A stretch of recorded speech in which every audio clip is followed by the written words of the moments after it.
All right, so you want to wrap your piece up in a way that is going to allow it to get a little bit of air to it, so that way it has a chance to stiffen up and become set up, so that the next time you come back to work on it, that this piece becomes leather hard as opposed to a very soft leather hard as opposed to really wet clay.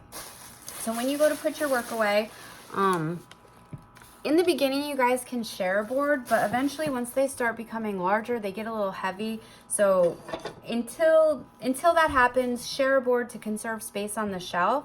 You're gonna want to lay your board down. Do not put the board in the bag. You wanna have your plastic ready to go. And then you're just gonna place your coil pot very carefully on the inside of the bag. You want there to be air in the bag, so don't wrap it up really tight, but don't wrap it up so loose that it has a huge amount of air in the bag. We want it to dry out just a little bit at a time. So leaving some air in the bag will allow the piece to set up, and it may be necessary for you the next day that you come in to allow it to set up more before you start adding things onto it. If that's the case, if your piece is still really soft, let it sit out for the period. Be patient with it.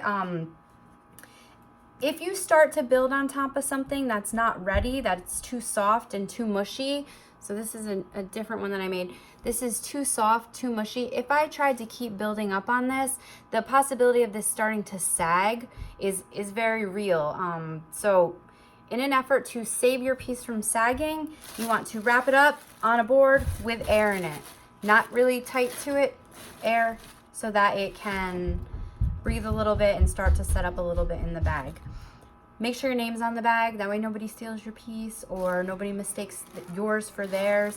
If you put it on in such a way that it's easy to read and easy to see, you don't have to worry about anybody smushing or moving to try and find your work.